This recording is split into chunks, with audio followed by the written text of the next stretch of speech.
Dude, I got totally abused by this guy in a tent.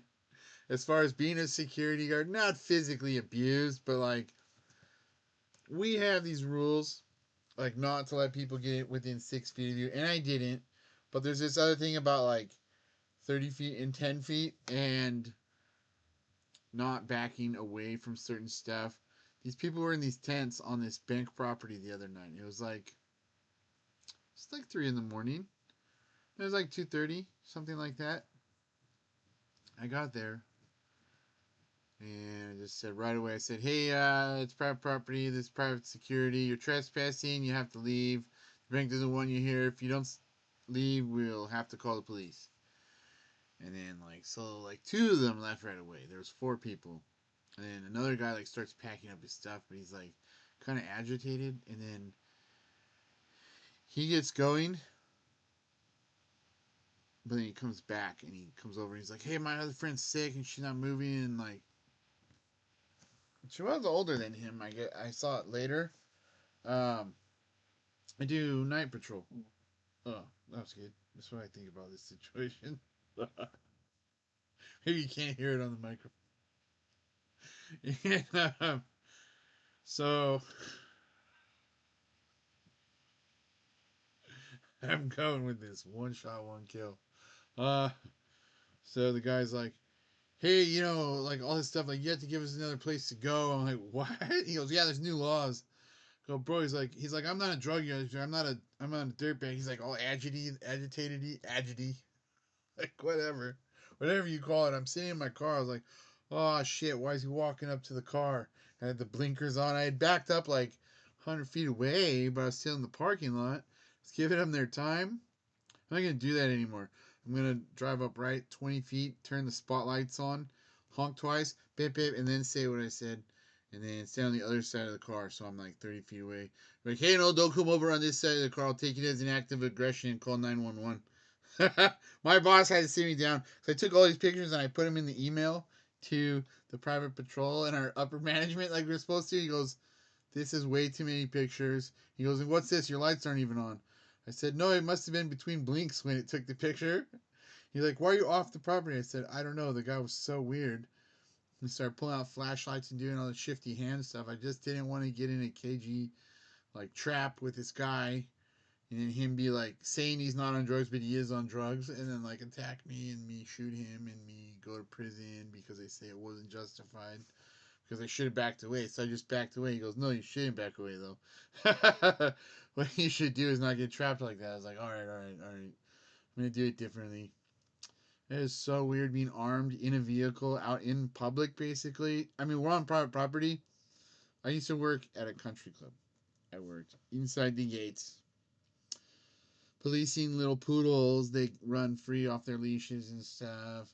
Mildred parking her Cadillac the wrong place. Like, "Oh, your rose bushes are too tall." Stuff like that. Uh, for me, I like surveillance on private property to get like more data and say like show pictures like this is what someone's doing. We would do that with some of the cameras, but at the entry point, HOAs can say what types of cameras you have going on in the property, and a lot of people, it's really split right down the middle. It's like private taxes, and then there's not really case law. There's still case law from the outside, so they have their own rules for like how citations go. But people would be up in arms about little cameras that we put on these trees and stuff to monitor the stop signs, and they're always arguing about it. So we do it and then not do it, and then like do it in different patterns, and like stand there with a camera so they could see us. And then sometimes you'd be standing 3 feet behind a tree, and they'd argue that they couldn't see you, so they had the right to drive straight through the stop sign. um, that's a whole nother scenario than this bank stuff. I wish I had drones so I could just like get pictures of it. I can't see any of this stuff. The bank has it. It's all central. They don't want us to like leak it out. I only talk about homeless stuff with the banks, like because there's all these other protocols. But this is just trespass from any commercial property. But people feel like this way about banks. They think that there's a different law, and that since the bank's closed, that really it's public at night or something. I don't know. So it took me 2 hours. Just got worked on the first day of the year by this guy. And then so I called the police, non-emergency, and I'm like trying to be nice. I'm not gonna be as nice. I'm not gonna be like, I don't know. The guy just really like got underneath my way of thinking about it. I was like, whoa, why is this guy coming so close? Why are you being so assertive about this crap? And then so I left the property and I walked back on, and he was like there off knocking, was looking at his friend. I'm like, what about this? Dude, what about this makes you think that anybody's buying that this isn't drug behavior? He's definitely a guy who wasn't high right then, right? But like, this is drug thinking, man. I can't think like how they think. You just have to be like kind of prepared, like be on your feet and park the car between you and them, and then be ready to call the cops. We can't like tell people like, oh, you really are on drugs, bro. You really do have schizophrenia, bro. Or like, we're not allowed to tell them why it is that we think that they're behaving the way they're behaving because it escalates things.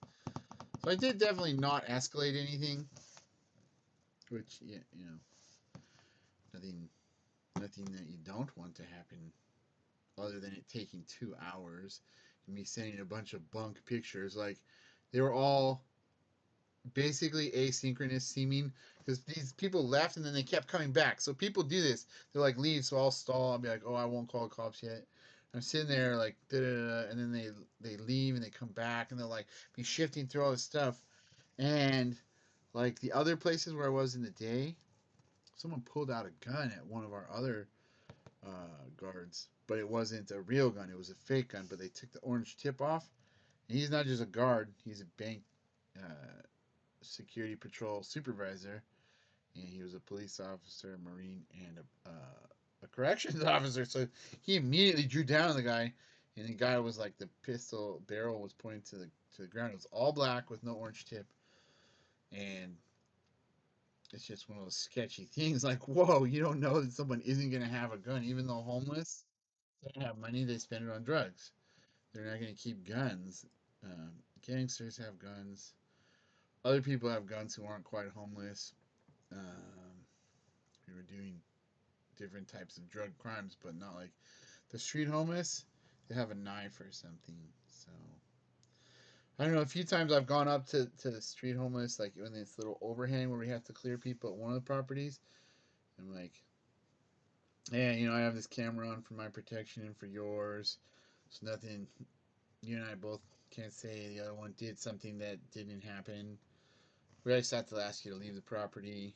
Like, yeah, yeah. And then like when I first started, I'd looked like away from them. I'd be like, I'm just gonna give you your time, and then I hear this click, like like an M16 fire select click or AR click.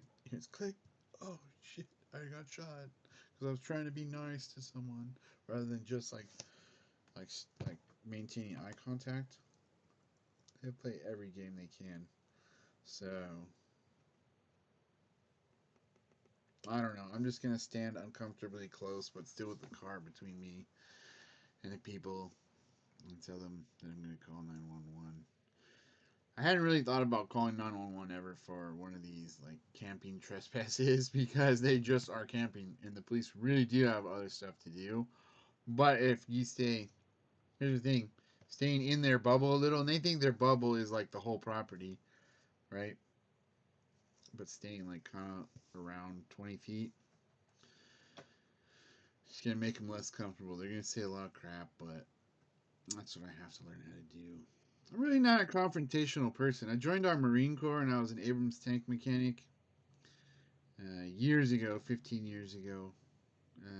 They gave me an infantry officer contract. I didn't sign it. I signed a reserve groundside San Diego contract to come back and do. I was hoping to do 4th Light Armored Reconnaissance and then make it through law school and work as a broker and real estate broker and do real estate law and do like full time admin as well as I don't know. I just have a higher general technical, mechanical, and clerical aptitude than a lot of people.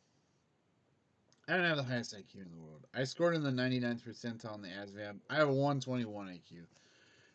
I'm not stupid, but I'm not a genius like some of my buddies. Some of my buddies are super geniuses with like 160 IQs, and I'm like, dude, I'm stuck at calculus. I'm only like, I only got through paralegal training.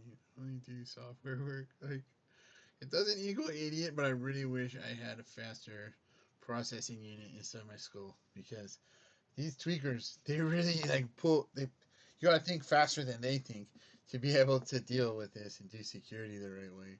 So, with that, I'll come back tomorrow with the stories of what happens tonight. So, these guys are gonna have another thing coming if they're camping there in a tent and eating a can of hobo soup. All right, no more Mr. Nice Guy. No more 2 hour removals. And then the cops show up and they're like, like I get made fun of, not made fun of, but the cops always laugh about something, or like paramedics would laugh about something. Oh man, like some of this stuff is so sad. Like they didn't laugh, but they came in the corner and this guy, his wife died at this property. I put an AED on her. And he was like not accepting that she was dead, and I can't pronounce someone dead as a security guard, so we put the AED on her and said, AED will not begin at this time. No shock will be administered this time. Please begin CPR if still required. Like, oh crap. I was hoping he was going to say, no, a person is dead. Don't do anything. Right? No. And then the paramedics get there like within 3 minutes. I knew they were on their way. And they come around the corner and the guy goes, oh, obvious rigors. Where's the AED on her? What do you... I was like, oh, shit. Shit. I am a professional security guard, but I'm professionally not like someone who thinks the way paramedics and fire and police do, because that's positional thinking though as well. That's what I really do think. I think like I don't have a defective mind about what things are going on. Like, sir, your wife's dead. She is stiff as a board. She died in the middle of the night.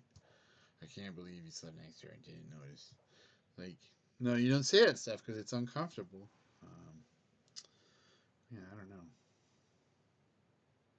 People just need not to sleep on the bank properties where I'm part of the patrol, because we're gonna start doing high speed, low drag removals. No more of this 2 hour stuff.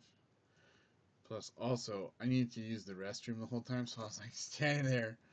Haha, it took me like 3 hours to finally get to a restroom. That stuff is no joke, having to wait that long and have some nonsense like this going on. I got them. They got off the property. I feel like they feel like they won. I feel like I won. My boss feels like I need to win harder, so I'm going to.